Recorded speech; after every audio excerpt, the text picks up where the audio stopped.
They are who we thought they were, and we let them off the hook. Playoffs? Don't talk about playoffs. You kidding me? Talking about practice. Not a game.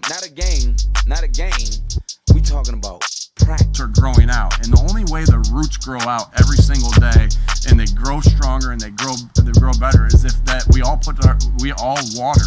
What? Well, I'm out, man.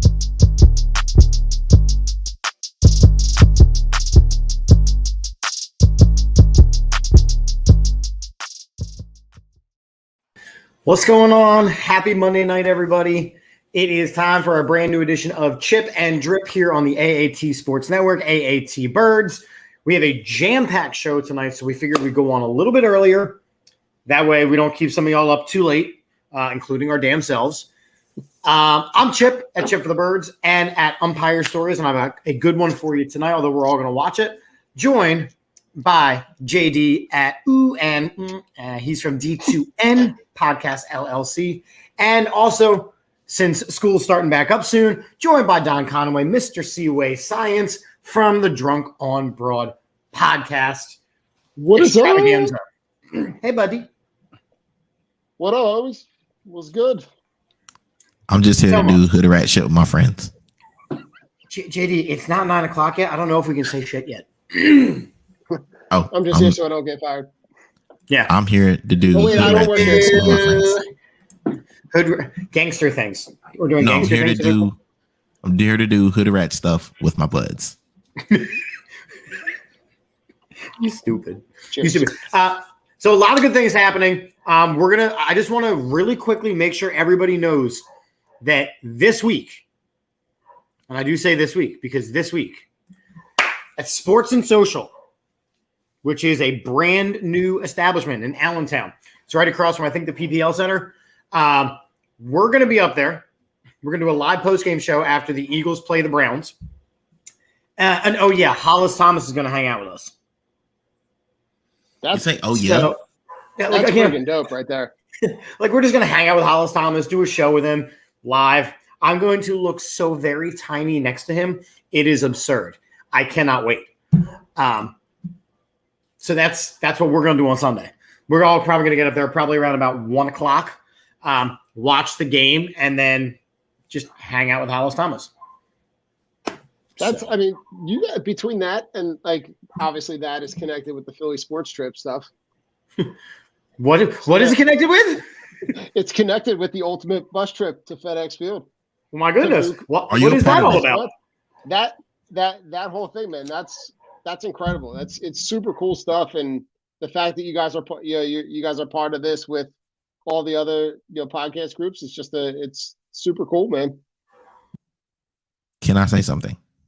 You may say something. Stay away. So we had talked about this multiple times last year about having a space for all Philly podcasters to get together and just like trip and like just do the thing that we love to do. Yeah. So this is like a dream come true for you guys, and I'm happy that for you guys. I wish I could be there, but I'm super happy you guys are getting to do this because this is like kind of like it's kind of like a dope moment. You know what I'm saying? Like it's fire. It's really cool. I know we're looking forward to it. We're getting on a bus, multiple buses. We are invading Washington in the good way, and then we are too soon. And then we're gonna can't say stuff like that. Carson. Sorry. Yeah, we're gonna get fined. I'm okay with it. Well, no, there's been no punishments for that yet. So, wow. Ooh. Okay, so we went on early so that we could talk about sports things. So can I do my shameless plug real quick before we start? You may do a shameless plug real quick. First of all, shameless plug to Mr. Seaway Science and his group at Drunk on Broad. They're not just a podcast. So let's just start it out there. It's a brand. It's a franchise because there's multiple things that they do. So before anybody go further, we got to give, pay homage to this man. Don is the man, dude. I'm telling you straight up. I listen to the show. I listen to these shows, and I don't know very much about hockey, but I listen for the banter. So from me to you, man, we appreciate you. And then I want to throw out my own. So I got rid of the Obvious Outsider podcast, which is the OO. There's no more. So now we're doing the Kegheads podcast where these guys, Kegheads, and it's just I'm gonna bring on a guest every week, all around the horn from all different walks of life, from East Coast all the way to West Coast. I got some West Coast friends that I like to do hood rat things with. So we're gonna be doing that starting next week, doing hood rat things online with my friends. That's awesome. That's my shameless plug. That's awesome, man. And it's cool. Listen, I can't thank you enough, man. We literally just try to do what does that say? Thirsty AF. Not thirsty. Not thirsty. 30 AF. 30. Oh my God. But like listen, we just try to do stuff we just try to keep it authentic, man. And just it's never we always say, like, listen, if you're coming here for statistics and analytical stuff, you're in the wrong spot. Go somewhere else. We provide them sometimes. You are in the wrong spot. Thank you for listening, but you're in the wrong spot. So, and listen, we just, it's just a fun way to just talk about sports. Yeah. And we all kind of really got into this. I know Don and I were the same way. We just couldn't listen to the same garbage on the radio. And everybody that I've talked to, even about JD, yours and my show recently, has been along the same lines of, you guys, you just do it a little bit differently. And that's what we're here for. So let's get into it. By the way, the comments are rolling in. We already have Andrew checking in. Yo. Adam checking in. What's up, Chip? Andrew and Conaway. Mm-hmm. Yes, Max is calling us out. We're bringing a bunch of blue-collared psychopaths to invade Washington. Yes, that's very true. That's what it is. Maddie's checking in. Gator's checking in. And speaking of things that are checking in, so is the wheel. Bro, look how many topics are on there. Oh, my God. I've got 11 topics on the wheel tonight. These are low-hanging fruit. Is ringworm some of them are. Ringworm is on what? the wheel? Ringworm? Fernando Tatis says. Oh, you guys are assholes. The topics are Eagles preseason, which I feel very ready to discuss. I put Steelers preseason in case there's things that you would like to discuss. Then the NFL in general. I have a Jimmy G question for everybody. Antonio Brown, Ben Simmons, Fernando Tatis, a travesty in the Little League World Series, a.k.a. the update situation, Phillies shenanigans, and goodbye J-Jaw. So, shuffling a bunch of times. Bro, you're a jerk for putting J-Jaw. You know what happened to us. Is there anything that you guys want first? Ben Simmons. You want to? Maddie's excited about the wheel. I'm in Max's pants right now, and he says, I had you guys in my pocket because I'm at work. JD, dude, look how many topics there are. I know, dude. Exploding out of Max's pants. Spin it. And you guys got real talk and real facts, unlike the 94 one garbage. I concur. Maddie wants Everybody Simmons. says Ben Simmons. All right, here we go. No whammies, no whammies, no whammies. No whammies, no whammies. Ooh, Antonio Brown. Okay. Ooh. So, the reason why Antonio Brown is on this wheel tonight is because he put out a little video. First off, let's back it up a little bit. Antonio Brown has been concussed one too many times. Agreed? Agreed. More than one. Well, yeah. One too many times is what I said. Oh, no, he's been 5 too many times. And after his Chippendales routine in Tampa Bay at the end of last season, he hasn't really gotten a lot of interest from NFL teams. He did put out, I'm going to use air quotes here for those of you just listening, a rap album. The word rap is in quotations. It's actually, it's like a parentheses outside of the rap. It's just put one side, so it's actually a crap album. So he's been doing that. He recently reached out to the internet to inform Jerry Jones that he would be a fantastic cowboy. JD, you take it first. I plead the fifth. All right, I'm gonna jump in here. My man needs some mental health help. My man needs to go on. He needs to use the promo code for better health. Right, go on there, get some therapy sessions. Truly, it's just sad because when he was in his prime, he was unstoppable. I mean, Jay, when he's playing with the Steelers, when he was in his prime, you could get him the ball anywhere on the field. And it's just sad. It's sad to see that he is in such a delusional state that he can't. When T.O. used to do this thing, right? When T.O. used to talk and when T.O. used to, hype his own horn, he always backed it up with the play on the field. Always. Fair. That is fair. Antonio Brown has not done that over many recent seasons. Right? Yeah. So it's all the antics with nothing to back it up. And that's where I think Antonio Brown really is having the most struggles. Max saying, yeah, he's such a clown. I was on his side after the Buck stuff, but his recent quote was bogus. I don't think we got the full story with the Buck stuff still. You know what I mean? Like, well, you better go back in and play, and you're not going to play. And I get all of that. But it still was too much. He was on track to be a top 5 receiver. Maybe. I mean, he had a couple exceptional seasons. And, JD, you can probably talk about this a little more as far as the fact that you were a Steelers fan when he played. I don't know if I give him that level of credit because he hadn't done it for as long as, on track to be a top 5 receiver. I think that's a stretch.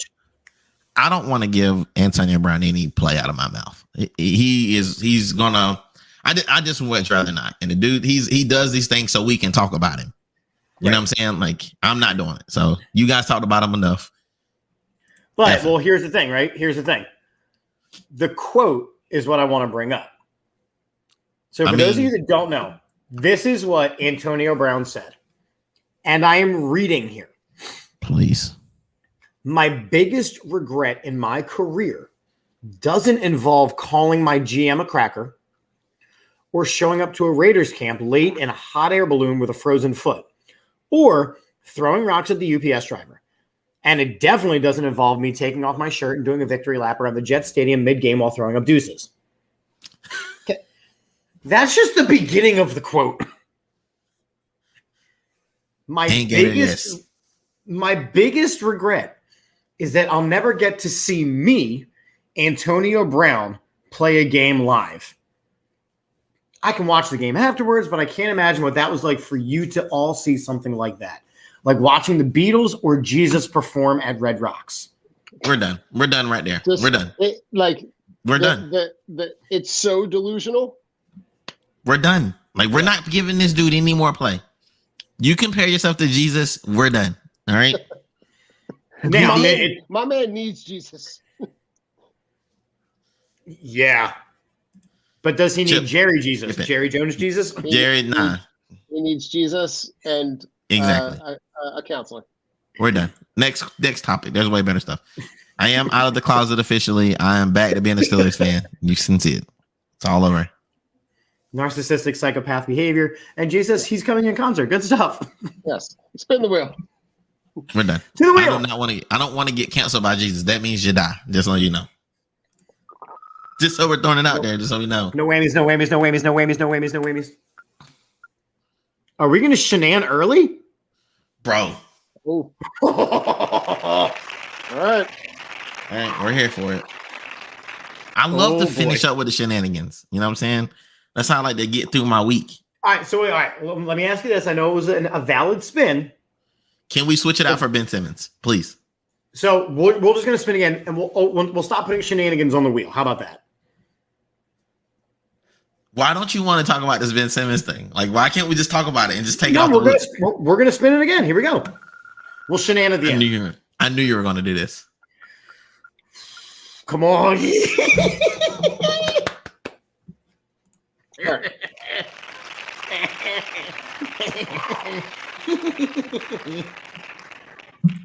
Short story I'm also long. removing him from the wheel. Okay. Short This story is- long. J-Jaw got traded for a backup safety. Wait, so Ugo Amadi is now an Eagle. J-Jaw is now in Seattle. we traded a guy who was going to be cut for a guy who was going to be cut. Correct. It's fair. Welcome to I- NFL preseason.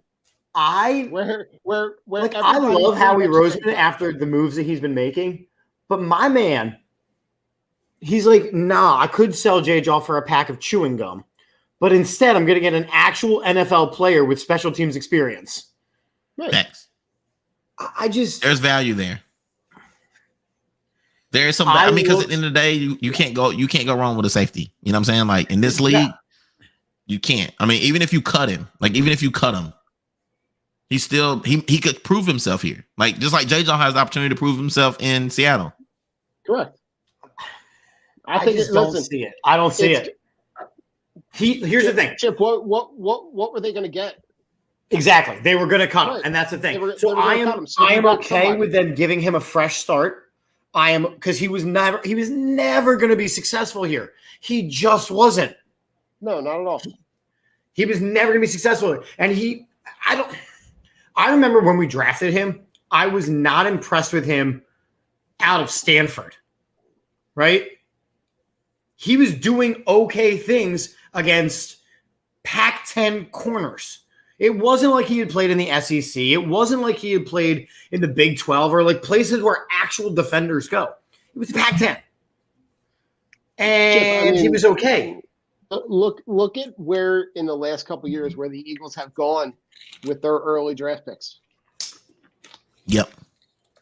And no shocker that their draft picks are hitting more because they're drafting guys from better teams. They're drafting guys from professional college organizations. Correct. I mean, The Clemsons of the world. not, So make sure. not for nothing, but like I am kind of hard pressed to look anywhere out west. Like there's not a whole lot of talent out west right now. No. All And- of the talent is in the South. Gator and Shuby both have the exact same comment, and it kind of makes me laugh. So now, after he was drafted, J-Jaw was drafted before DK Metcalf. Who is he going to go in the same locker room with? DK Metcalf. DK Metcalf. Okay, so let me be devil's advocate real quick because I know a lot of Do people are gonna, they're talking about J-Jaw. Like I get it. I learned my lesson from talking about Buddy. I'm done with that now. So I'm not gonna slander J-Jaw again. But I will say this. Sometimes in this city, it's hard to play. Correct. If he goes and he has a fresh start in Seattle where he's not the man, he's not asked to be the man. Nobody even know he got traded for a pack of now laters to Seattle fans. So anything that he does now is positive. So even if he comes out and like he chooses, like let's say he comes out and no, but I'm saying it, but he was because of where he was drafted. People didn't forget. Well, so now he goes there. Nobody cares. He wasn't asked. He was not asked to be the man. He was asked to be our franchise's DK Metcalf. Right, which was a lot to ask for. It was well beyond the scope. And again, and it's not even right now. It's beyond his capabilities as a player. You know what I mean? Like you have to have role players on your team. You have to. J-Jaw at his best is going to be a role player on a team. He's not going to be a superstar. He's not going to be the guy that gets you 1,000-yard season or 15 touchdowns. He's not going to be that guy. And because he was drafted around DK Metcalf, the Eagles went, well, that's what his numbers are. Therefore, J-Jaw's yours must be better. And it was never going to happen. One of the biggest problems that we have in Philadelphia is we expect players and coaches and people to play outside of their means and their role. I don't know if that's fair. Okay, so let me throw this. I want to throw this to Don because I think I might got a feeling. But he's going there, I'm pretty sure, as a tight end. He's not going there in the wrong position. He's not going there. I think he's going there as a tight end because like they got DK, they got some guys. They got Lockett. They still got Lockett. I think so. Yeah. Lockett, yeah. Yeah. He's not going to be asked to do that. You know what I'm saying? He's going to be asked to try and make Geno Smith and Drew Lock look like good quarterbacks. Because they know they stink. This is a rebuilding year for them. They're getting rid of guys. So at the end of the day, he's going to go in there as a tight end, probably in the right position now, as an athletic tight end at that, with no expectations. The kid might have a great year, man. I'm just going to be honest. He might have a good year. And listen, I hope he does. Right? We know that it was never going to work out here. So right. He's going to a franchise that is in full rebuilding mode, right? Mm-hmm. When you go into the season with Drew Lock and Geno Smith, right? You've essentially told your fan base, listen, we've already nailed it in. So there's nothing but room to grow. He can go there and play, be the third tight end and play special teams, which is better than what he was going to do here, because he wasn't even going to be the third tight end here, and he wasn't good at special teams. Clipboard, so Jesus. I hope he goes back to the West Coast, and I don't wish any ill will. He just sucked here. I don't wish him any ill will either. He never did anything stupid. He wasn't a jerk. He just sucked. He just wasn't good here. He just wasn't the guy we expected him to be. Let's just be honest. And I think that draft pick comparison was never going to be beneficial for him. Absolutely it was always going to hang over his head the same way that we're holding Justin Jefferson over Jalen Reagor's head.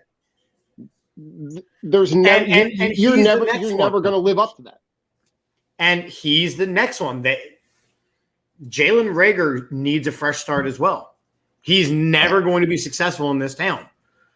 I'm not saying that he's never going to be successful. He will not be successful in this town. You're going to have people reading the stat pages for his contribution. Like against a garbage Jets team, he had 3 catches. Well, that's what Jalen Reagor contributed. So just real quick. Go ahead, Don. You got it. We are talking about, like, you have to, like, anytime you look at statistics from a preseason game, like, they're all antiquated, because essentially like, you're looking at Reed Stinnett and Gardner Minshew throwing the ball. So he's not getting a fair shake on that in that regard. But, like, again, I don't wish anything bad on Jalen Reagor. He's not he seems like a kid that wants to do well. He also seems like a kid who needs somebody in his family to say, get the hell off social media and just play football. Stop. He needs his family to get off social media with him. Right. On Twitter, off Twitter, on Twitter, off Twitter. Fight, like, just get rid of it and just play football and see where you fall.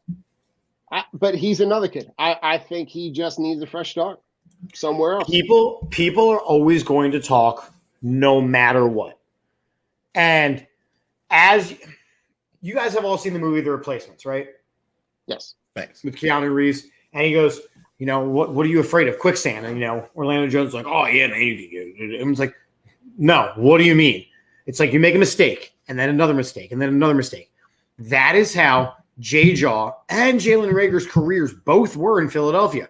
They made a mistake, whether it was a drop, whether it wasn't running a route right, whether it was their parents on social, whatever it was. And then it was something else and something else and something else, to the point where they could never be successful no matter what.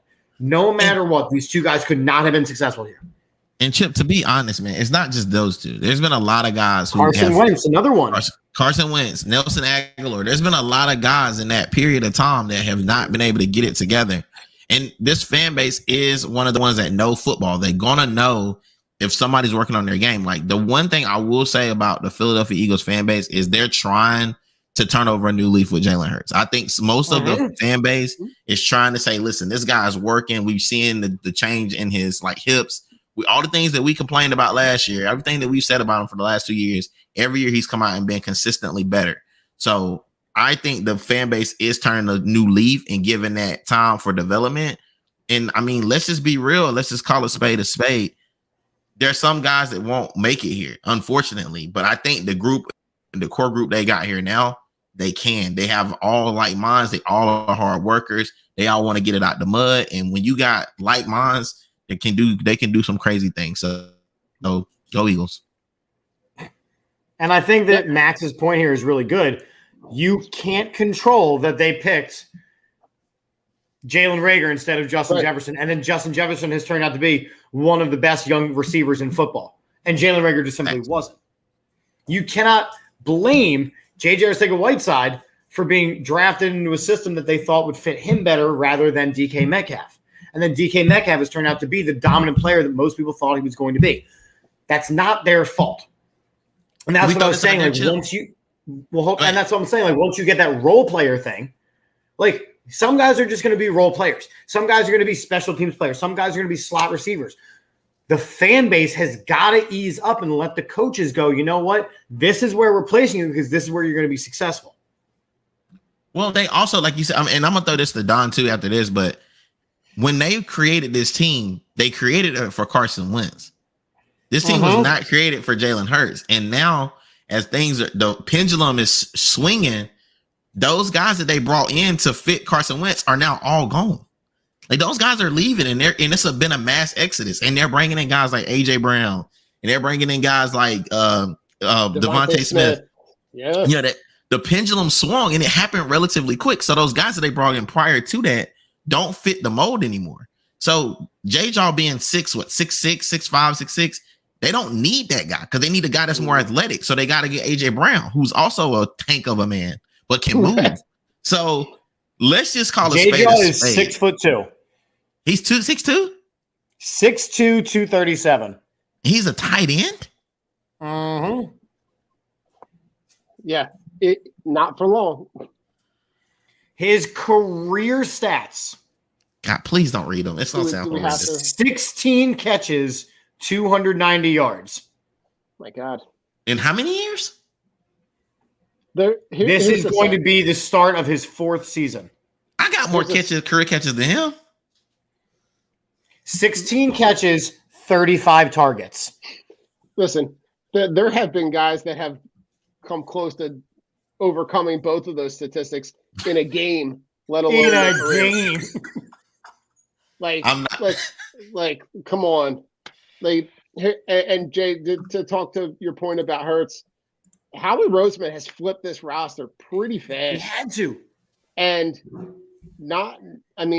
the way that they've kind of quietly built back the offensive line, they add in the last 2 off seasons, they add Devontae Smith and AJ Brown, which then slots everybody else appropriately, right? You now no longer have to rely on guys like Jalen Reagor or anybody to any of those fringe guys to be contributors. So, and to look at how they've now built this defense, even just this offseason, they've kind of flipped the script and done it pretty fast in a way where they're able to kind of maximize this division and realize this division is kind of up for grabs when you got guys like Carson Wentz and Danny Dimes and Dak Prescott. So that to me, that division is there to be had very easily. Jalen Reagor, 64 career catches, 695 yards. How many in years? 2 seasons. 2 seasons. Oh, yeah. That's a lot better than J-Jaw. And so that's the point. Like, he was still the step up, but he's still not going to be successful because Justin Jefferson has put out the numbers that he has. And I saw, Adam, I see your comment. So Greg Ward's career stats over only 3 seasons. Only 3 seasons. 88 catches, 768 yards. 10 tutties. 10 tutties? That's a lot of tutties, man. I mean, I don't know math that good, but 10 tutties on 80-something catches? 1 out of every 8 catches, out of 9 catches, it's a tutty? Touchdown. And it's usually against an NFC East rival. Chip, what was J-Jaw's career yards? What did you say? 600 and something. No, it's Jalen Reagor. Oh, no, Jalen Reagor. He's 290. 290? 290. Okay, so I'm going to tell you that there are 7 wide receivers in the NFL that have games with more yards. All right, we're done. We're done here. I hate it here. I absolutely hate it here. Let's go. And so I agree. And JD and I have talked about this a lot where I wasn't trying to slander the guy. And I said, if he turned it around, I'd be the first guy to be like, hey, he turned it around. I am actually more happy for him to get a fresh start somewhere else than I am for him just to not be here. That's fair. True. Because like we saw that with Marcus Smith, right? So a couple years ago, we drafted Marcus Smith and he had all this pressure. He was a defensive lineman. He had all this pressure. He never meant anything here. He went to Seattle and almost killed himself because of the pressure coming from Philadelphia, the mental health issues. He literally called Pete Carroll one day. I was like, I am on the edge of a cliff. And Pete Carroll's like, don't. And he didn't. But then he retired from football. Did you have to do the noise though? I was trying to chew the gum. You know what? Move on to the next thing. We got to end on that. Next. Spin the wheel. Spin that wheel. Roll the beautiful bean footage. No whammies, no whammies, no whammies, no whammies, no whammies.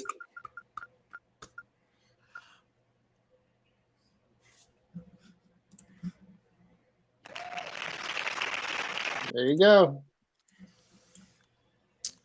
I would have it to be known to everybody that is around in the general vicinity.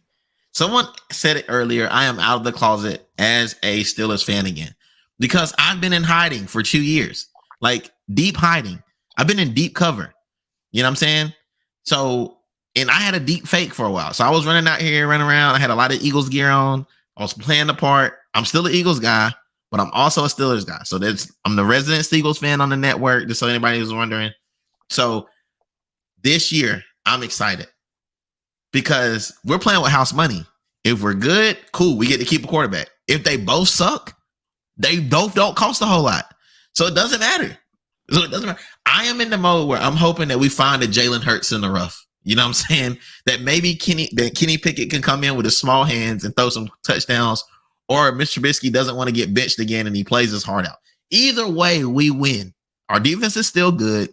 And if we're that bad, we'll just get a good draft pick. So right now, I'm playing with house money, baby. We're winning. Let's go. How do you feel? Because I wanted to ask you this. How did you feel about the play calling, even from the fact that it was a preseason game, where between all 3 of the quarterbacks, you guys threw the ball almost 40 times again? I like it because at the end of the day, we know who the running back is. Like we know we got a good running back. Right. We need to figure out who can throw the ball, who can get the ball in these receivers' hands, because we got a lot of receivers too. So that's what we need to work on. We know Najee Harris is a monster. You know what I'm saying? We know we got. So we know we got backs. Like we don't need to worry about that. We need to figure out who are the primary receivers because they're still up. Because we don't know if who the guy is at receiver either. Like everybody says this, is my boy. You know what I'm saying? Number 11, and he thinks he's the best receiver and got in the world. Yeah, in the world. Says, I mean, I can't hate the the confidence. He is not. I can't hate the confidence, but at the same time, since Juju's gone, who's the guy? You know what I'm saying? Yeah. So I mean, listen, Could it please be Gunnar Olszewski? Stop it right now. Stop it. I'm not even going to live for this. And Kenny Pickett does have baby hands. He does. Listen, when you look, I mean, between Deontay Johnson and Chase Claypool, right? Pat Freiermuth is not a bad option at tight end. Like He's 11. Najee Harris is, but they have decent weapons. It's kind of that Eagles quarterback situation is exactly the same thing as the Eagles, right? You're going to take this year and see what you have, and if it works, great, keep them. If it doesn't, then you got options. But see, and I hear what you're saying. I do think it is different between these two franchises, though, because at this point, that was what last year was with Jalen Hurts. Yep. And this offseason, they went and they got him, A.J. Brown. They made sure that Devontae Smith is here. They're putting the guys around him that Jalen Hurts wants. The Steelers have 3 guys with maybe half an ounce of talent, and one of them might be the quarterback moving forward. And it'll be Kenny Pickett. It'll be Kenny Pickett because he was a first-round draft pick. First round, second round. First round. So to your fact, actually, I kind of agree with Don on the fact that we're just trying to see what we got. Correct. You know what I'm saying? Yeah, at the end of the day, we're just throwing stuff against the wall and hoping something sticks. Like if it's Trubisky, cool. Then we got the heir apparent and Pickett, and we got some time. If it's Pickett and Pickett can come in and string some good drives together, then cool. But the main thing with them is that you don't have to. Your defense is so good; they don't got to be perfect. They just got to be serviceable. Be serviceable. You need a game manager. Right? Yes, I do want to point out, by the way, that come in and not turn the ball over. Kenny Pickett is 6'3", thus taller than J-Jaw.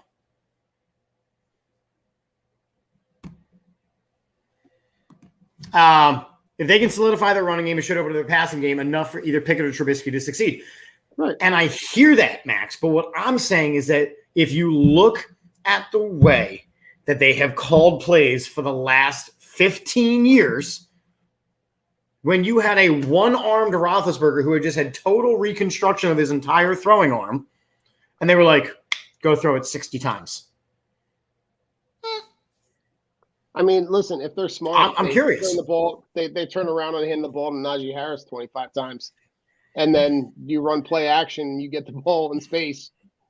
It's not rocket science what they have to do, but any of those guys can beat you deep. They're all speed. So even Claypool, we joke on Claypool because he said what he said, but the kid had like 4 touchdowns in the game before. So it's not like the guy doesn't have talent. Like the kid's got talent.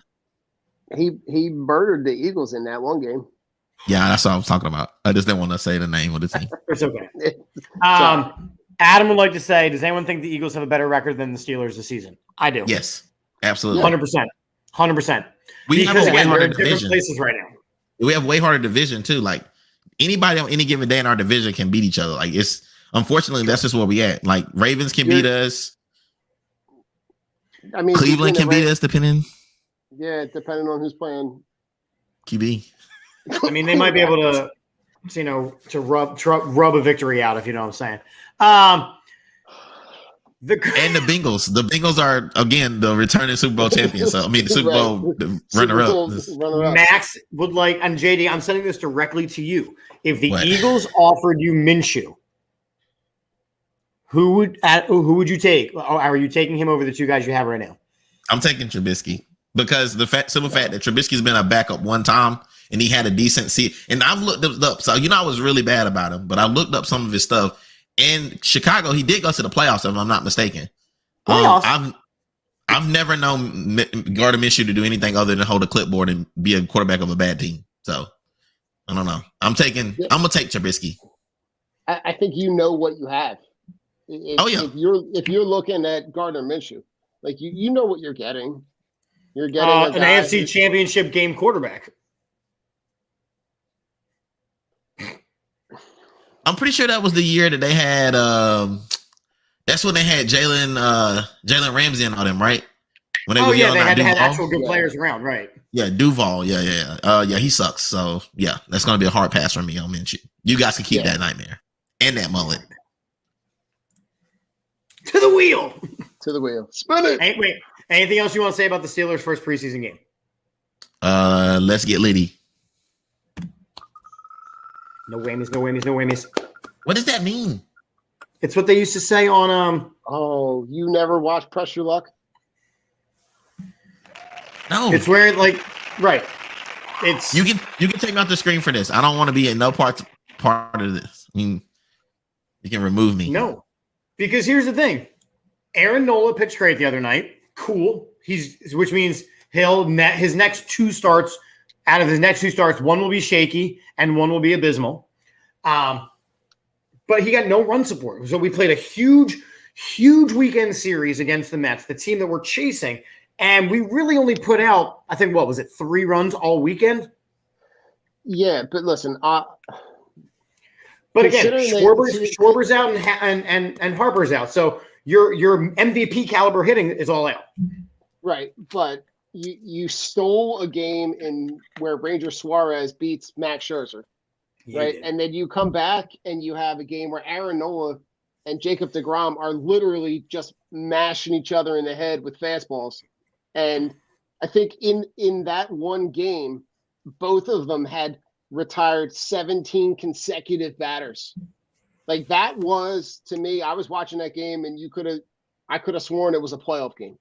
And if they're battling the team that's got 70 plus wins already, and they're in a series where they take game one, they lose game two by 1 run, but Jacob deGrom was throwing, like he was hitting the black of the plate at 103 in the last inning that he pitched.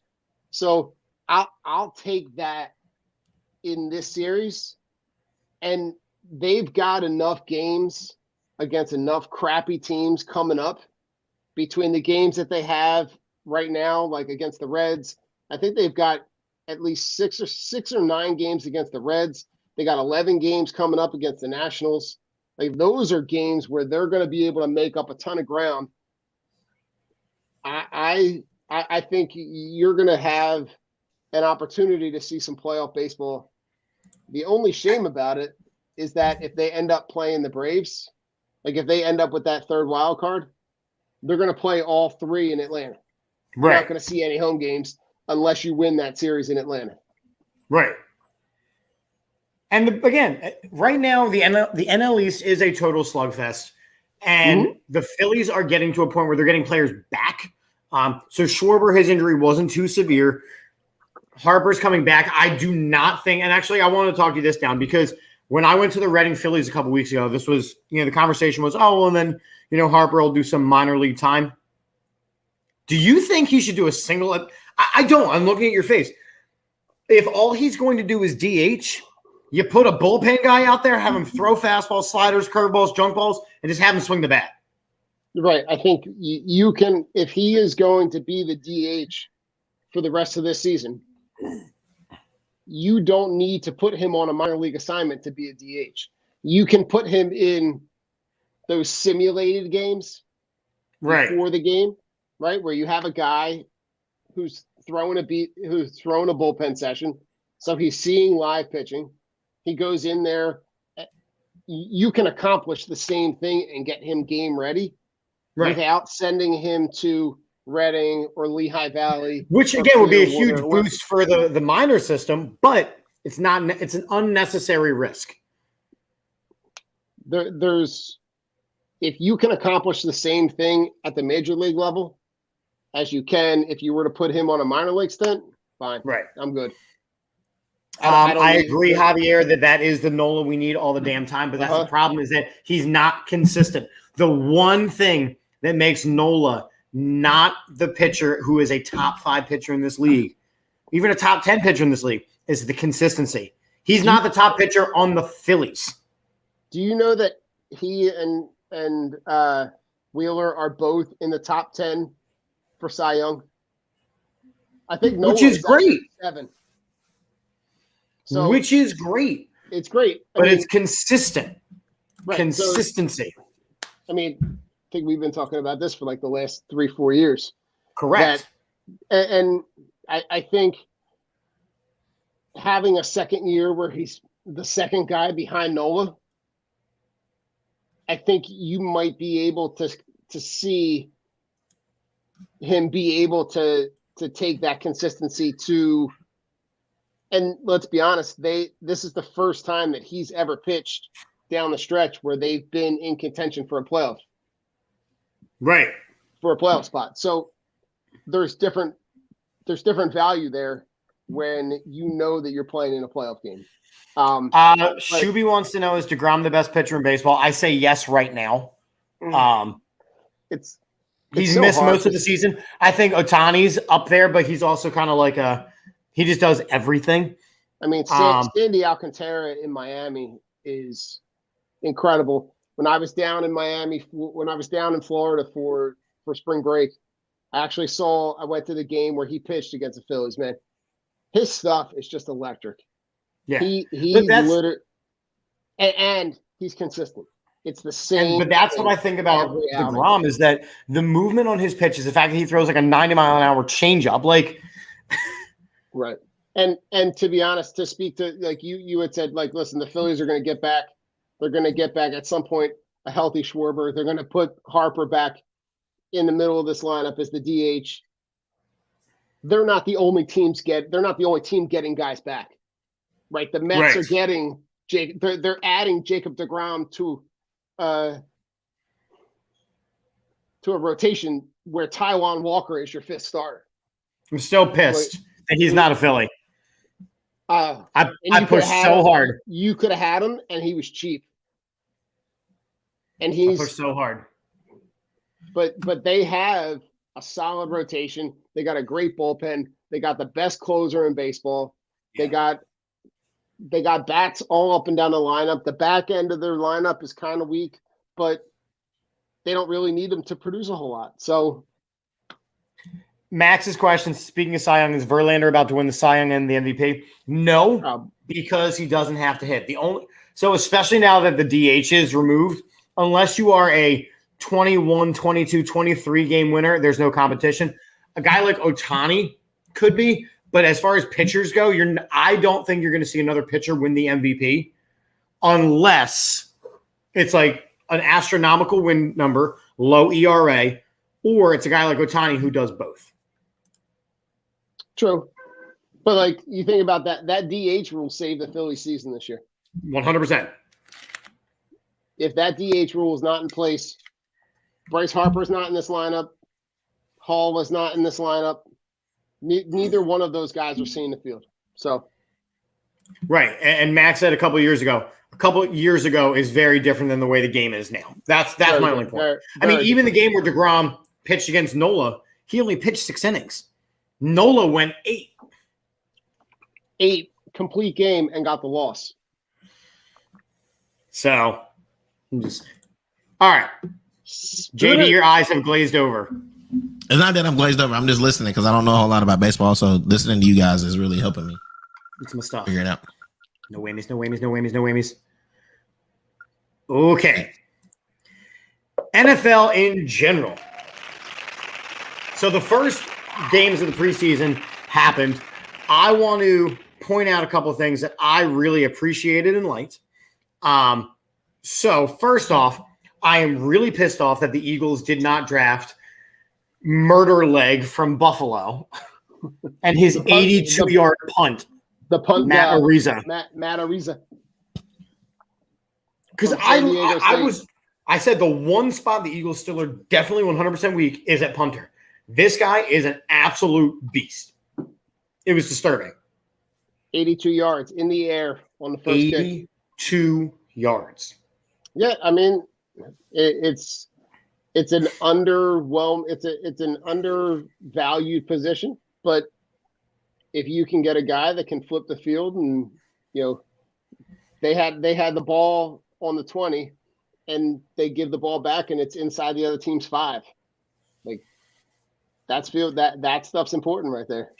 So Shuby is a camper of mine and he's making a joke about another camper and how this kid was like 8'2". But 14-year-olds make things weird. He's talking about his junk. I'm pretty sure 14-year-olds make things weird. That's wild. Another thing, and I want to have a conversation about this, because remember, one of the topics is still the Eagles preseason game, so be careful with this. I'm not talking about Eagles right now. Well, that's one of the topics. I know. But we're talking about the NFL real quick. So we, as a fan base, bitched and complained that the starters didn't play preseason, right? And what was always the biggest reason why they didn't? Fear of injuries. So you've seen huge hits on quarterbacks, guys who are now knocked out for at least the first month. You've got players dropping like flies all in the first game, and we haven't even gotten into second and third and anything. So yes, they reduced the number of games in the preseason. Is there anything the NFL can do to get these stars to the regular season safer? Yeah, get rid of the preseason. Okay, so I have a problem with that when people say that, because the number one thing that happens, especially in college football, because I'm a college advocate, love college, is that because week 0 or week 1 has no preseason, these guys look rusty every year. So but the only caveat to that in the NFL is that they have 18 weeks to make it up. But like, do you honestly want guys that would normally get cut, but you can't even tell if they would get cut because they're playing against themselves all the time? So you kind of need those games to kind of see what's what. I don't think you should televise it though. Maybe don't televise it. I mean, I like watching preseason because I have nothing else to watch really. Because I mean, it's been dead for so long. But like, think about it. Is you're talking about college football, and sometimes the first game of the season is against a subdivision 1, subdivision 2, whatever, and it's like a 70-0 victory. Okay, so listen. Wait. When I say get rid of them, like, I think can you believe that at one point they had 7 NFL preseason games? Like, they were running 7 and 6 games. Yes. Like in the late 70s, early 80s, go back and look. They were playing 6, 7 preseason games. Like, they were starting training camp in the middle of July or beginning of July. I think you might get to a point where you see them get to these joint practices, and maybe the joint practices are televised, and because that's where they end up playing harder anyway. That they're going to get more value out of the production because they can cherry pick those situations where they want to work on. Right, in those control practices, you can say, okay, you want to work on goal line? Let's go to we're going to goal line. You want to go red zone? Let's work red zone. You want whatever. I do want to ask, and this is like a mini shenan. What is your mom? What is this? What are they working on here?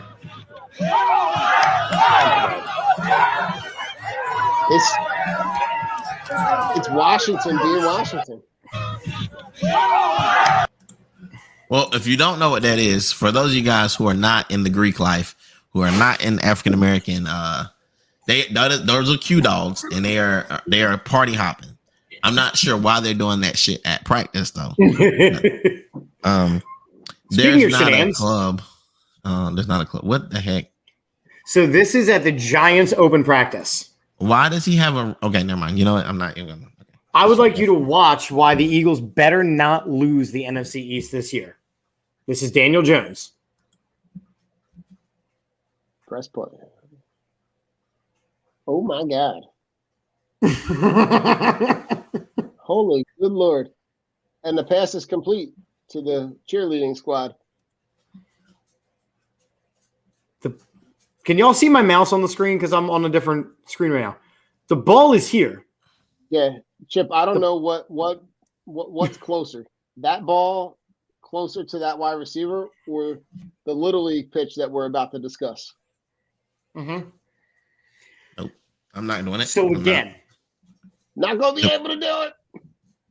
He is throwing to someone in the crowd. Yeah. Have you guys ever seen Bull Durham? Where he like throws and hits a mascot in the face? Mm-hmm. Yes. Because I'm pretty sure that's what just happened. Yeah. And hold on. I just want to, in case any of you didn't see it, I just want to show you guys Murder Leg real quick because it's worth a watch. And I'm sure people have seen it, but again, it's worth a watch. Add a stream. Here we go. Now look where he's set. And away we go. 6th round draft pick, his first punt today. And it's a big one. Wow, look at this to the 15, and it's a touchback. I mean, there's an 82-yard punt. 6th. And that's all I have to say about that. Yep, I'm not touching it. Should we go back to the wheel? Back Please. to the wheel. Back to the wheel. It's the wheel of Please, life. I want this Ben Simmons topic. I know don't you Big wheels keep on turning. Oh my. Ground American rolling. Rolling. Can we skip this Jimmy G, please? Because here's what I want to do. All right, we don't have to do this whole thing. So we know that Jimmy G We know Jimmy G is the best quarterback still out there in the floating NFL that around. looks like a lady. He's AKA beautiful. Now, we know that he's still out there floating around. So I would like to play a game called Would You Put Jimmy G on Your Roster? I'm going to go through all the teams in the NFL. And I want to know which teams Jimmy G should start for, or is he better than the current quarterback situation? Okay. Some of them are easy. Should Jimmy G be on the Buffalo Bills? No. Miami Dolphins? Yes. No. I think that's a tough one because they're You trying to can't put get him to on the that keys. team. You cannot put him on that team because he's a game manager and not the guy you need to throw the ball all around the field. So that's why you can't go with him. That's why you can't go with him. New England? No. Yes. 100% yes. That's 100% yes. Good. Now, the reason why I thought of this topic, by the way, was when Zach Wilson went down, I went, he's going to be a Jet by the end of the weekend. Now, he's only out for about a month, but Do you see who his PT was? No. It's a hot single mom. Oh, of course it is. So should Jimmy G be on the Jets? Don't forget they have Flacco. No. If they got Flacco, no. Yeah, no. They're not gonna invest any kind of capital to put in that position. I'm with you. I personally feel like we can skip the whole AFC North. Yeah, there's nobody. The Ravens, the Bengals, the Browns, and the Steelers. Well, hold on. Steelers, Jimmy G or who they got? No, Jimmy G can't throw the ball. I don't need him. I don't need him to just sit there and hand the ball off and flick his hair back. Like, they don't care about that in Pittsburgh. We want hard, rugged dudes, not a prima donna. Nope. Skip. Okay. Skip. Then we continue. The AFC South, the Texans. Sure. Absolutely for me. I don't know. I don't care who you put on that team. They still gonna suck. It don't matter. That's true. Colts. Same thing. Yeah. Sure. Jags. No. Titans. Yes. Yeah. They're a run heavy team anyway. They're run heavy anyway, so it doesn't matter who their quarterback is. Well, it's Tannehill. So I also have to think about unseating people who are already there. He's essentially matter. the same in the same They're the same position guy. that he's in San Fran, but with a better running game. They're the same guy. I mean, I personally feel like he should still be the quarterback of San Francisco. I think that the Trey Lance thing is premature. Or you can think about they got Deebo Samuel throwing passes. So what does that tell you about the fucking run? Right. So let's just be honest. All of the AFC West we can skip too. Yes.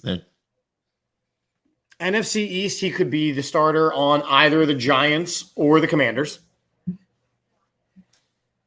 He could definitely be the Giants, but the Commanders, they got a little hope maybe with Commander Wentz. Well, not if you listen to what people have been saying. Oh my God, did you see that? Did you hear that interview? I did. Oh, yeah. Oh, good Jesus. Don't you just love him? It's magnificent. But 2017, he was almost the MVP though. Remember that. Let's keep that in mind. That to me is like the 30 for 30. Like, how did you go from being like almost the MVP to being the most jealous dude wearing shoulder pads? Can I tell you something? Like, my grandmom used to tell me as a long time ago, if you want to know who somebody really is, watch them over a long period of time. Anybody can be something for a couple years, a couple months. It's hard to do it every day because that's who you really are. That's what's really down in you. Wentz is really that selfish type of dude. He tried to stand behind that Jesus stuff, and eventually that got old because you're only gonna be able to pray so many times when you get your head knocked in. So, That do be fair. And I I don't know. I can't figure out how. Like, I would love to see the inside of that story to really like what happened to you to get from almost the MVP to your third team in 3 years. Well, my speculation is what I think a lot of people's are. He went from being the big fish in a very small pond, and then when asked to do more, he didn't and couldn't. Yeah, but I mean, he went to Indy where there's like 17 people and still couldn't do it. Because they were already playing at a higher level, and he could not do it. All right, let's keep going. Bears, I would put him on that team, but Trey Lance this is his proven year. Lions, I would put him on that team. Jared Goff, sure. Packers, I would not, because no. They got Aaron Rodgers. Yep. Vikings. No, because they got Kirk Cousins. They got Cousins. Well, hold on. You say that, but did you see the top 100 players list where Mac Jones is listed like 20 spots higher than Kirk Cousins? Hey, man, numbers don't lie. Kirk Cousins is still that guy. He's going to win a Super Bowl and shut everybody up. And he continues to rob the NFL every year. So, I mean, at the end of the day, it is what it is. That he really needs to wear a Hamburglar mask. Like, I'm not kidding. He's robbed more NFL teams than anybody I knew. It started with when they were the Redskins. He robbed them for a minute. Yo. It's true. He did. All right, we're almost done. We got two divisions left. We got the Falcons, the Panthers, the Saints, and the Bucks. The Panthers don't need any more quarterbacks, but is he better than the ones that they have? No, not the Bucks. I'd put him on the Saints over Jameis. No, I don't know if I put him on because Jameis can throw the ball around the yard. It's just if he's going to throw 50,000 interceptions to go along with it, but he's going to put the ball in the air now. What about the Falcons? I don't even know who their quarterback is. Marcus Mariota. They're the same guy, so yeah, I guess. And then you got the West, which is, again, I'd put him on Seattle. I don't even know if I put him on Seattle.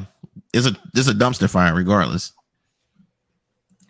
But what do you do if you are the 49ers, this guy's still floating around? What do you do? Does it really matter? No. I don't think it matters. Either he plays for you and he doesn't play, or you keep him and he plays. Either way it goes, it doesn't matter. So I got to share what Gator sent me on the Twitter. So this was after, this is all reported, but this was after Jimmy Garoppolo ignored coaches after the Niners made him the highest paid quarterback in NFL history.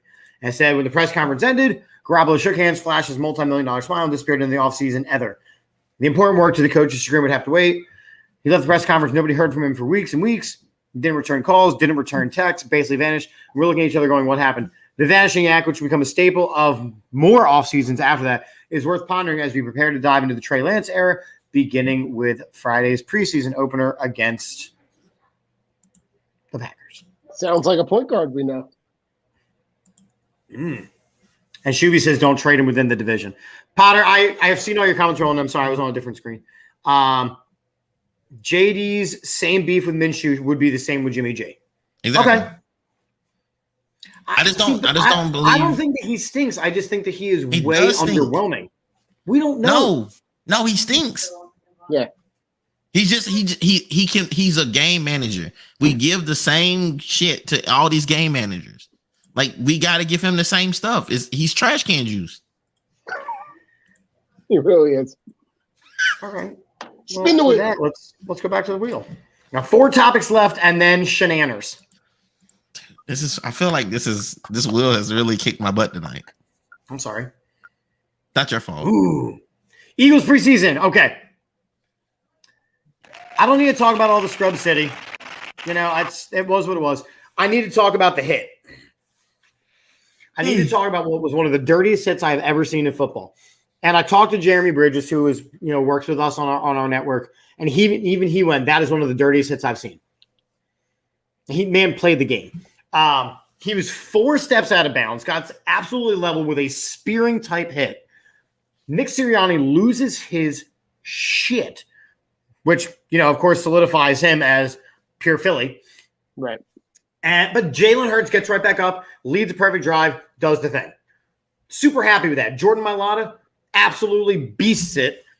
Does what he always does, which is takes after his guy, picks up after his guy. And then when asked about the hit, Jordan Mailata says, and I quote, "That shit is dirty. I don't give a damn if it's the preseason. I've got to protect my quarterback." Right. Can I jump in here real quick? Do you know, like, Yep. So there was a quarterback. There's a story. I'm gonna tell a story. All right. Once upon a time, in a place not so far away, there was a glass quarterback who fell and broke his hip. That quarterback is not Jalen Hurts. If there's anybody that you should have respect for in Philadelphia, it is supposed to be Jalen Hurts. The dude is a Mack truck. Like, he gets hit like this constantly. People hit him. Come on, bro. That dude got up after that and just walked it off. He also didn't fumble the ball. Yes, he held that jump with both hands, with his one hand. While he's holding it with one hand. Yeah, I mean, listen, it was dirty, absolutely. But you know, it's there's not much. There's not much else to say besides the fact that it was dirty. It's a dirty play. It's a dirty play by a guy who may be on the fringes of the Jets roster and trying to make a name for himself. Or we take Doesn't that make you like their coach much more though? Like, don't you like that? Doesn't that make you like the Jets coach? Like, I'm like, okay, that was a dirty hit. And he's saying, like, dude, this is a dirty hit. It was disgusting. You know what I'm saying? He came flat out and said it and went, that's like, it was grotesque. I'm rocking with him. And that's why I'm actually happy for that guy. Should be saying, like, hey. The two guys that I want to talk about. Do it. Two guys that they drafted that are in the middle of that defense now. Do it. Jordan Davis. Do it. Is a walking Mount Everest. That dude is a walking refrigerator. And you put him in there, you just open the door. And he is but he runs like a 4.5. And he's 360 and 6'8", and which is taller than J-Jaw.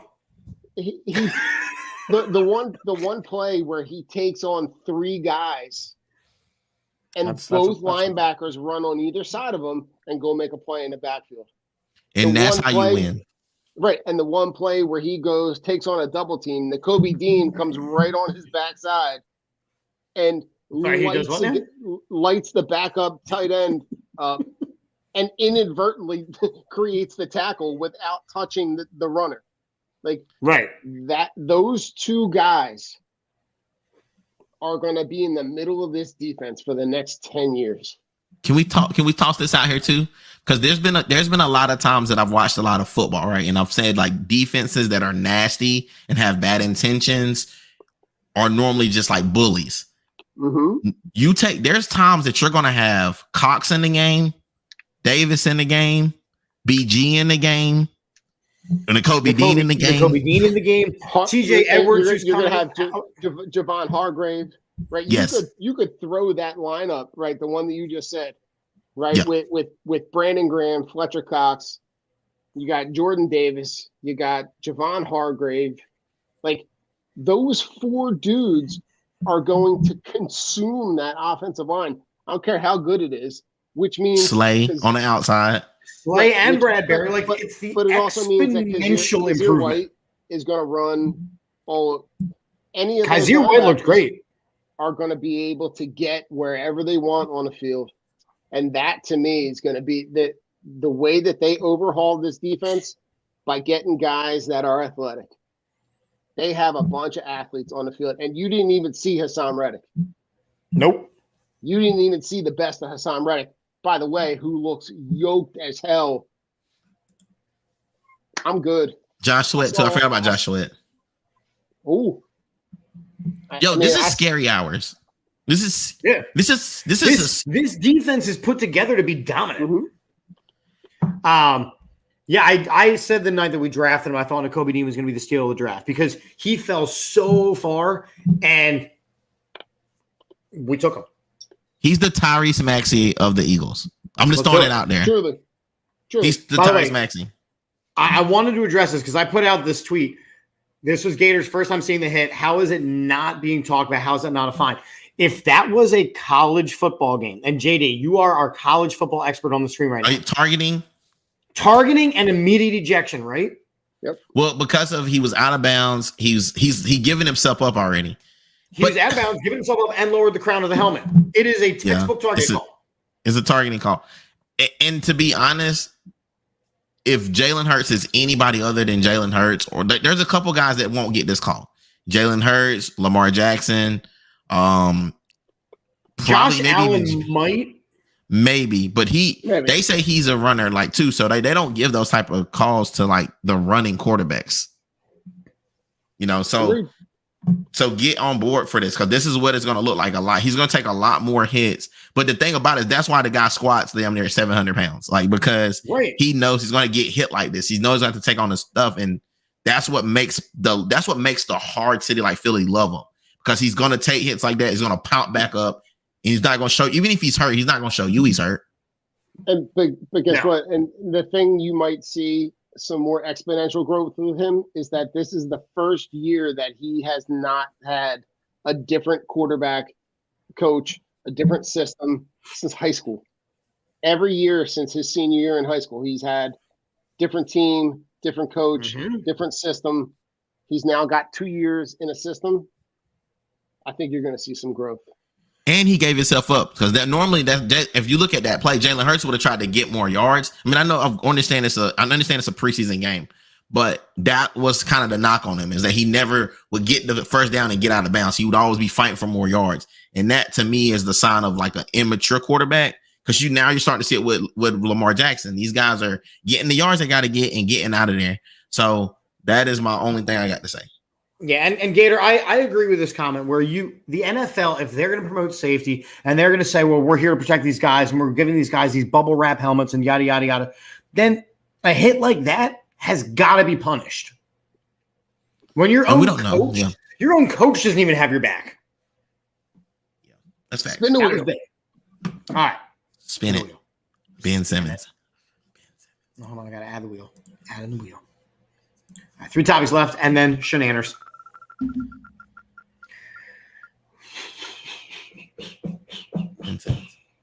Okay, Fernando Tatis.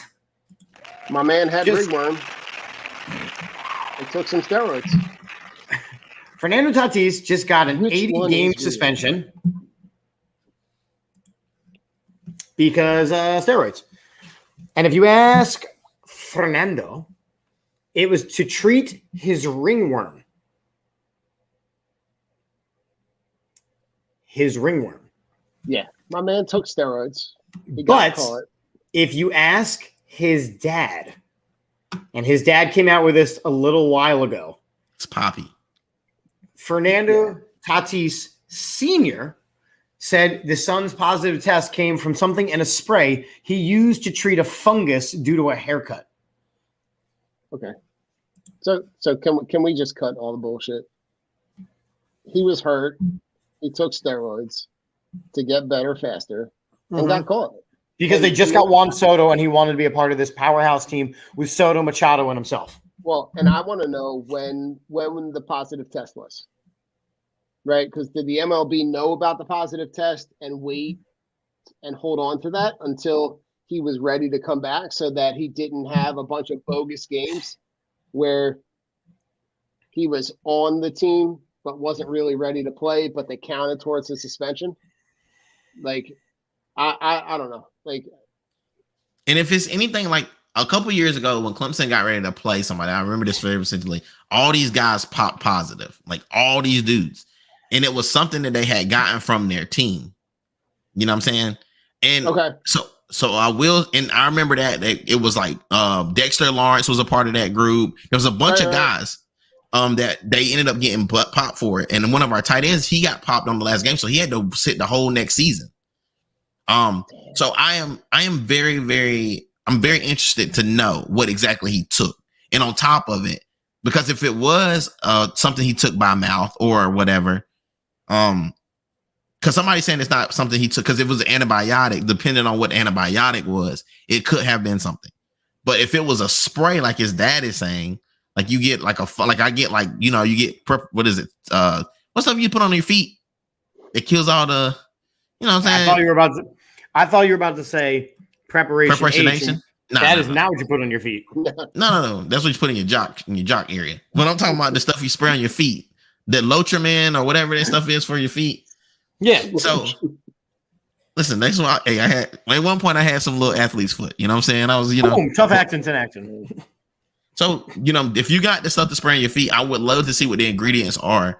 And then say, okay, if this is the case, then we need to look at how we're testing these guys and how many tests did he actually get prior to saying, okay, he's suspended. If they tested him 3 times, then of course, buddy, you pop. And I think the more alarming thing is like the response from his teammates and the team, which they've basically said, like, we're not surprised he did something. Like, we're not surprised that he got. My favorite was Carlos Correa, who was like the centerpiece of the Astros cheating scandal, was like, I don't respect cheaters. Hello, brother, pot. man. Meat kettle, pot. But yeah, I mean, it's for me looking at it like this is a guy who was the cover athlete of MLB The Show 2 years ago. Like Tatis is a big deal. Does this mean? Does this mean out of a 162 game season, your Padres they're going to go to the playoffs? Like they're a good team. He's gonna miss obviously the end of this season, all of this postseason, and you know the first 30 plus games of next season. I just think that can he appeal it? He's not appealing. He's not appealing it, which is even more of a telling. That's more telling that he knows he did some shit. But does this mean he doesn't get into the Hall of Fame? No, he'll get in. It's the first time. How many times did it happen to all them? Like before that, people were just like, this stuff doesn't count. You know what I'm saying? It takes a while. Like everybody's doing a little steroids. If you ain't cheating, you ain't trying. Chip, we're gonna get to a point at some point. I mean, I know you saw the names on this. This most recent ballot for this year's MLB Hall of Fame ballot. I don't put a single one of them in. Right. So you're going to get to a point where you're going to have guys that have had checkered past that are going to be all up and down that ballot at some point. It's going to get to a point where it's going to be some like so commonplace that you're really not going to be able to distinguish. Unlike the NFL, the major leagues baseball does not put in people every year. No, they have a vote with the percentage. NFL puts in 7 to 8 guys every single year. MLB does not. Right. 2 topics.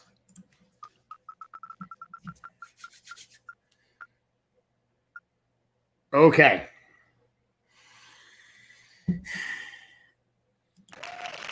As an umpire, I feel a type of way about this situation. And unfortunately, there's no way to fix it, which is even worse. So I'm going to put a video on the screen.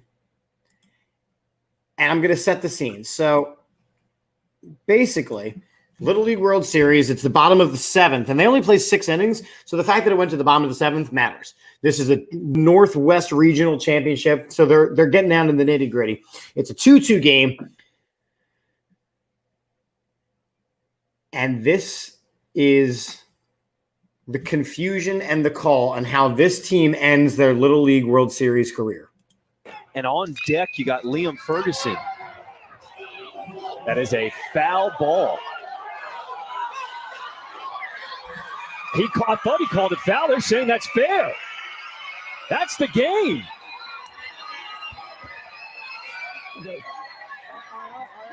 They're going to have to clean this up.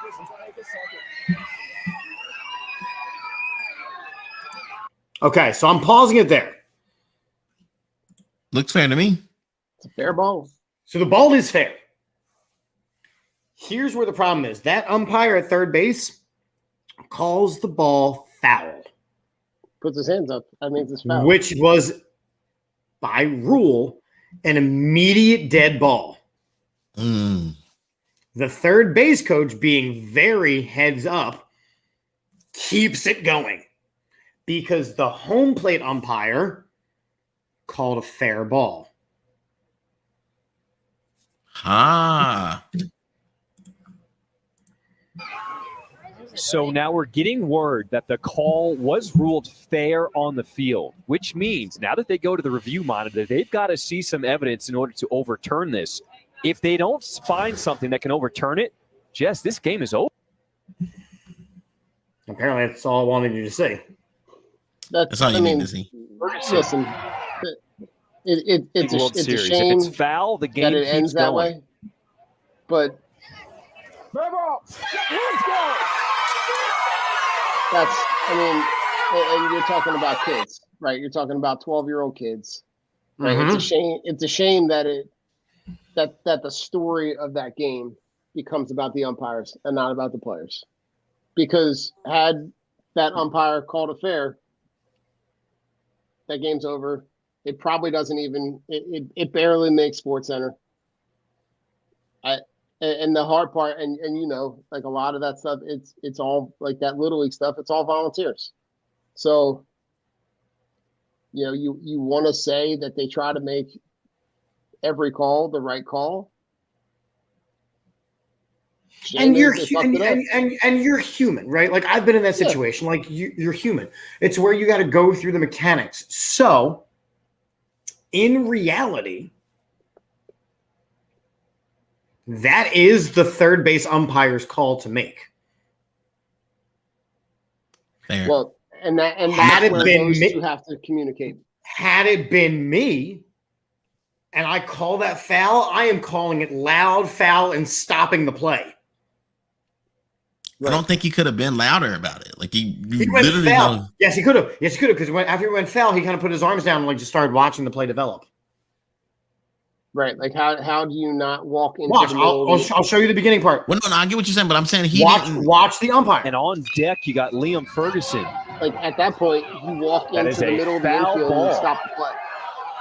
Like you don't stand there and Like pretend if like I'm there, nothing's I'm yelling at the third base coach. No, it's a foul ball. right. You walk, you call it foul, and you walk into the field so that the play on the field stops.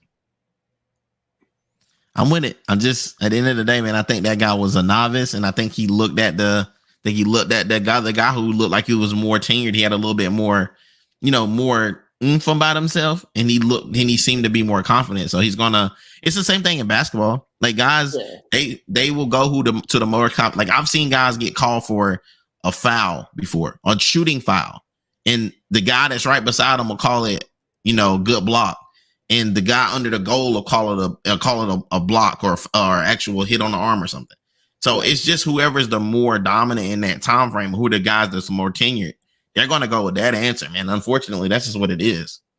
I mean, it sucks, but this is what it is. That's it. Yeah, but it was a really look. You can make that mistake, but then you gotta own it. Like you gotta be like, no, it was a foul ball. It was a foul ball. It was like you have to stop it. Correct.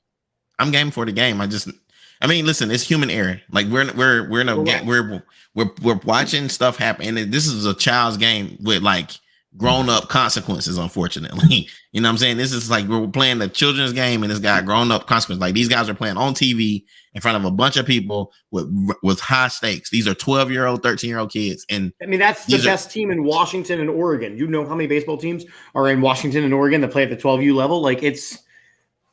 Oh yeah, it's huge. I mean, and on top of it, what's on the line? You know what I'm saying? This is a birth to the Little League World Series. You're still trying to be the U.S. champion. Right. So it is, it is what it is, I guess, but it's popping. Right. All right. I'm not spinning the wheel. Ben Simmons, go. JD, go. You've been waiting. It just seems to me that a lot of this stuff is looking bad. Like, why did you have to pay him any money? What was said or what was done that you now have to settle with this man? So either A, you don't want something to come out. And I believe that because I know who we're talking about, which is Daryl Morey, Doc Rivers, this whole GM thing, maybe Ben Simmons, the story we got ain't really the story. Maybe that's all I'm saying is that if this guy had a valid point to get money from you when you said that he wasn't coming to practice and doing the things he said he was going to do, Why are you having to pay him to shut up? Are you paying him hush money? What are we doing here? That's all I'm saying. I'm gonna leave it at that. You guys can decipher what to do with that. I don't know if it's hush money as much as it's, you know what, we just want this shit to be done with. I was just about to say, at this point, I don't even care. It's beyond caring for me at this point. I really don't. To me, the whole situation with that guy, it's so beyond basketball at this point, which is a shame because when he was on the court, he was an insanely productive player. But yeah, you have all the off the court stuff, and it's to me, it's just a disaster. And if paying him that money makes that conversation just go away, but it doesn't. But I think the conversation. But now the conversation. No, and I thought so too. Right? I'm in South Carolina, and they should not be talking about the 76ers. But because this was a big deal, now people. I just listened to talk radio before I got on here, and in South Carolina, they're saying that this is more of a cover up because of all the other stuff that's happened with the Sixers and the Nets now. And I don't say that it's wrong because look at it. Now basically the Sixers are turning into the Houston 76ers. And we've seen this in previous times where guys have been hurt. The Antonio Brown situation before, they saying stuff about him. Like, I don't know what is real anymore. It's actually really kind of sad. I don't know what's real. I don't know if they just wanted to get rid of him to get PJ Tucker or to get James Harden. Maybe this was a ploy to get James Harden there the whole time. Maybe they really didn't want Ben because it's all. Think about it. Ben Simmons was talked about being traded before he even did anything wrong last year. Before he does the dunk. And then Doc throws him out of practice. Like it was one thing after the next. I'm okay with settling it up. That way it's just over and done with. Like we can start the year fresh. He had a back injury. He had mental health stuff. He had all kinds of things. Hugh Douglas, the Eagles player who's about to be inducted into the Eagles Ring of Honor or Eagles Wall of Fame, whatever it is, was asked on Sports WIP why he played hard when the Eagles were bad during his first year here. And I quote, "I didn't want fans to see me as a guy who dogged it and didn't care. I didn't want to be a Ben Simmons." And that guy, and now he's been like, so let's just look at all the stuff that's happened to Ben Simmons. He's been on the ESPYs. They've dogged him. He's everywhere he's been dogged. Like it's not like, and we talk about the court of public opinion. Like it doesn't matter if Ben Simmons comes out and has the greatest season or greatest rest of his career. Nobody's going to forget about it. So they've already made the narrative up about the guy. It is what it is. He went to New Jersey. He went to New Jersey Nets to die. And I say New Jersey because I know they're Brooklyn, but they're New Jersey still. He went there to die. And now they're praying that the team's falling apart. Yeah. And to be honest with you, he's just there. He's being left there to die. I would be surprised if he plays again, honestly, at this point. Like, I think he will, but I'd be surprised. I'm at this point, I'm going to be surprised to see him on the court. It's like I just said that, Gator. Shout out to all the amazing comments. We're not quite done yet because we got some shenanigans. I got some video shenanigans. I got some shenanigans. But yeah. So shenan number one. This made me giggle. Very funny. I saw this. Yeah. Is that real? Just as much as it made me laugh just as much as the Eagles jersey combo of the fans in the stands. Thanks. Yes, that guy's last name is French, and that guy's last name is Fries. French fries. Okay. All right, I'm down with it. All right, shenan number 2 goes back to these damn helmets. I'm not saying I hate them. So Jordan Mailata, number 68, more concussions and his Megamind brain got a concussion with them and was asked, "Hey, how do you feel about getting a concussion?" He goes, "They don't work. Sorry, NFL, they don't work."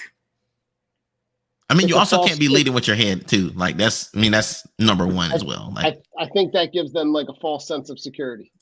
Yes. Right. So that you lose the fundamentals of keeping your helmet in the correct position. Because you're like, oh wait, I got this extra protection. I don't got to worry about it. Throwing this out there for you guys. This is a question for both of y'all. What if they took the helmets away during practice? Do you think guys would still get concussions?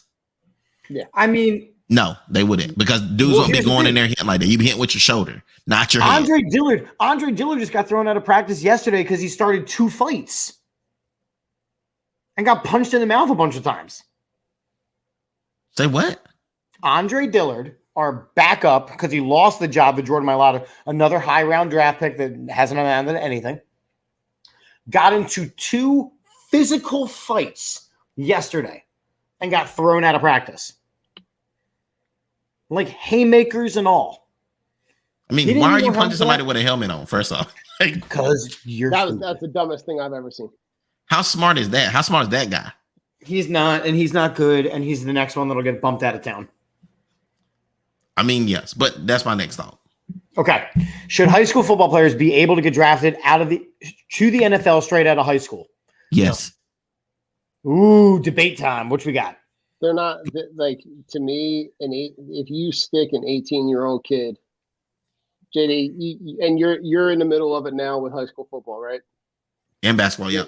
Right. Your best guy, your biggest guy has to play and block Jordan Davis next week. Well, that's on the offensive line, but we're talking about more skilled guys. Like, these are like running backs and Davion Clowney, Derrick Henry, and Leonard Fournette were absolutely the best players in the country when they played. And I'm gonna give you guys a caveat to so for Jadeveon Clowney, because he's from South Point, which is we played him in the playoffs. Right there. So they're like Rada and Rock Hill. So I'm gonna tell you something about him. He probably is the best defensive end I've ever seen in real life. Like, the kid was fast, he was strong. He didn't get much bigger from the time he got in the college. Like, it's not like he had this exponential growth. I mean, neither did Derrick Henry. No, dude had 11 touchdowns in one game or something. Like, there's certain ones like Kevin Garnett. Like, people said guys could never go from the NBA. I mean, from the college to the NBA, and it works out. It's just you don't want that guy that just isn't ready. You know, you just don't want that guy. Right. But it can happen. And these guys aren't getting, they're not getting college degrees anyway. They're waiting, they're playing, they're going out after their sophomore or junior years. Like, they're not finishing anyway. So are they really helping anybody? I mean, they're just getting a little bigger. They're getting bigger, but they're also putting themselves in danger to get hurt. Like, you see you see guys in NCAA getting their draft stock destroyed because they have to play these games.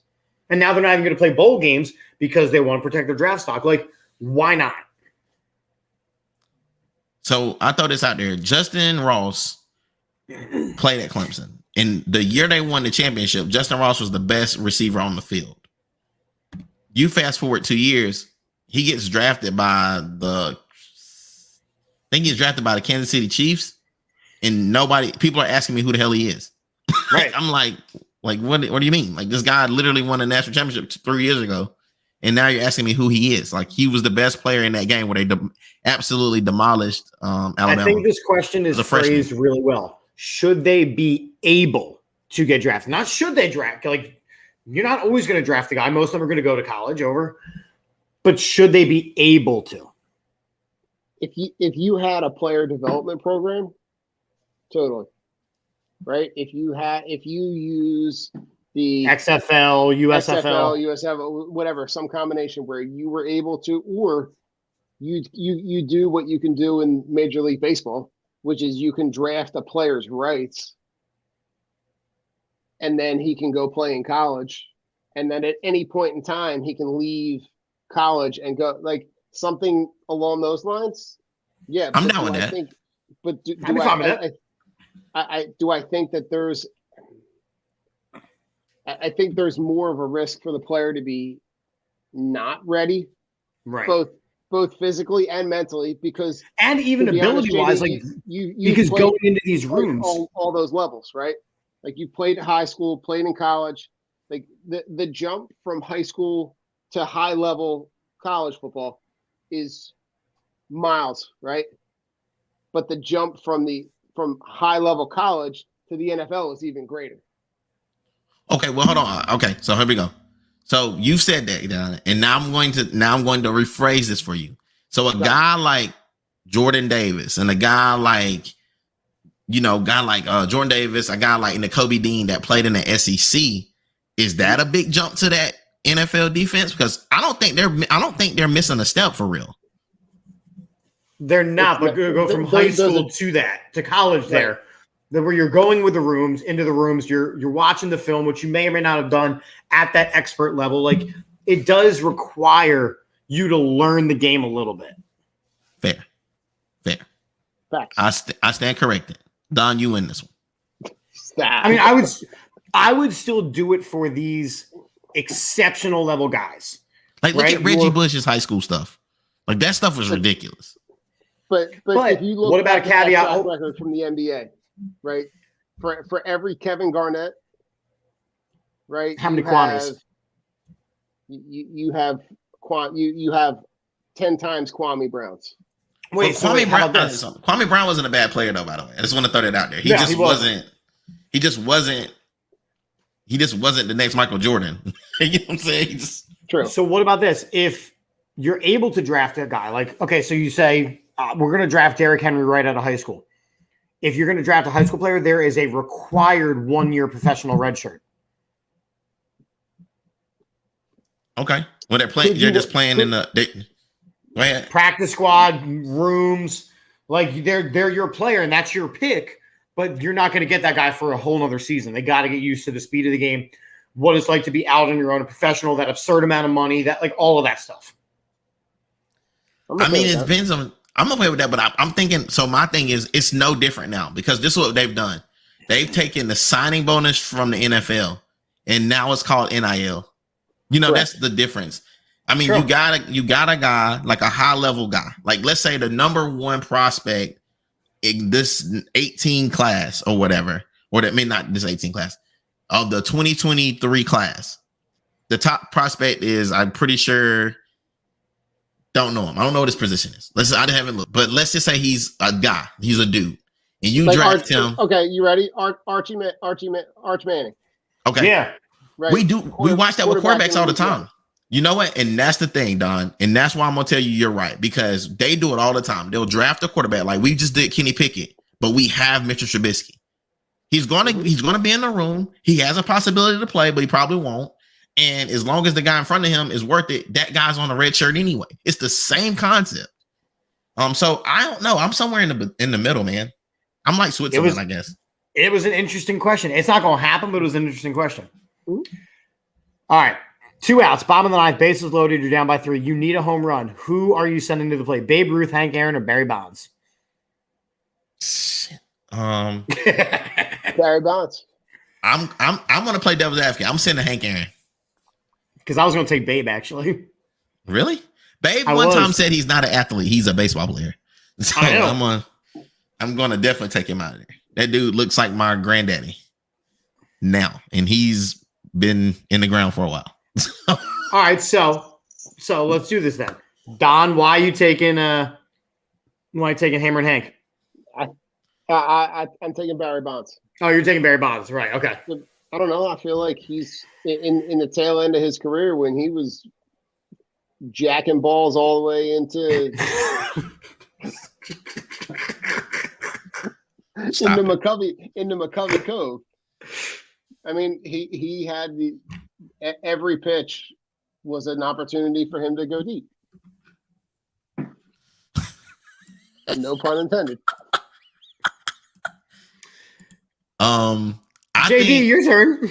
Correct. So I am going to go the opposite route than Don. I just think that the game was different, and if Hank Aaron game translates to today, way he was able to run, I'm pretty sure he was still in bases and stuff. I've never seen Barry Bonds do anything other than hit home runs. So, you missed it then. I mean, I might have. His early career when he was a Pirate, he was a 40-40 player. But I mean, this guy, Hank Aaron, easily Hall of Famer. I think if you don't know who Hank Aaron is, you don't know baseball. Like, this is being honest. True. Facts. Like, you can probably not know about Barry Bonds, depending on when you were born. I'm taking Babe because I'm not looking for a guy to run. I'm not looking for a guy. I'm looking for the guy who doesn't give a rat's ass about anything. And I'm just going to go out and hit baseballs, and that's what I'm going to do. And that was Babe Ruth.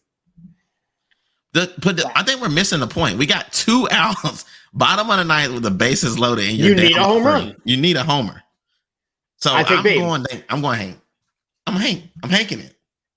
No pun intended. All right. So we got a couple more shenanigans real quick that you will have to just appreciate. All right. This is a little mini shenan. You're about to see something happen. Oh, okay. God. You're about to see something happen. I'm gonna push play on it. Here you go. Get there. Okay. You see where the pitch is, right? Ball hit the ground. He hit it on a bounce. Yes, he did. Let's watch it again real quick. And flew out the center. That's dead. Here, oh, see, it did it again. Here it comes. Okay, here comes the slow motion of it.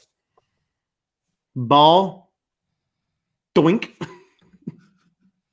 That angle, I couldn't see much of it. Okay, there we go. Now I see it. Okay, now here's my question.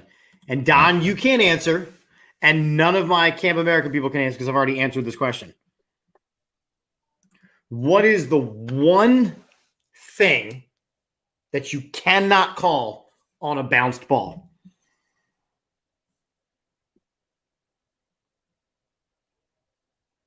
Pop fly. I don't know. Shit, I don't know. A ball. And that happened. I mean, it is a ball. Can't call it a strike. It cannot be a called strike. It can be a hit by, it can hit him. It can be a foul ball. It can be everything. I just can't call it a strike. I can't call it a strike. He swings. He's a dum-dum. Correct. All right, hold on. I got more. And it's funny that, Don, you said some of the things that you said because I have an audio here. Oh, God. Dude, I hope you're not doing that thing where you're pulling up his old stuff and you're going to try to incriminate him. No. Here you go. You have to like when there's a guy coming right in your face and he just sits in there and delivers it really well. You have to like when there's a guy coming right in your face and he just sits in there and delivers it really well. No words. And on that note, gentlemen, it's been a pleasure. There is no other way that we should end the show other than you play it one more time on the way out. Play that clip. Do all your reads. No. Play it and just end it. Right in your face and he just sits in there and delivers it really well. All right, so hold on, wait. Don, thank you for joining us tonight. Gentlemen, we appreciate you. It's been fun. It's been a pleasure. I'm going to play something different on the way out because, again, don't forget, you can still sign up to come see us in Washington, hanging out with Hollis Thomas. So I have a little video that goes with that. Oof. That was rough. That was rough. I can't unhear that. Nope. Make it. So anyway, thanks for coming on tonight. Thanks you to the amazing comments. I mean, you guys, again, we do this with y'all. Like it's a fun conversation. We enjoy you guys. Did you tell us thanks for coming? Thanks for coming on, everybody. Coming on. Pretty sure that guy just said that, and that's what we were laughing at. We'll see everybody on Sunday. I'm Chip. I'm Drip. I'm Don. Go check out.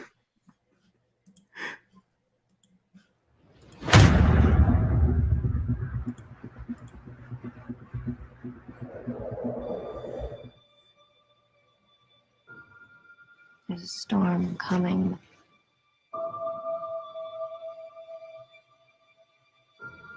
You sound like you're looking forward to it. I'm adaptable.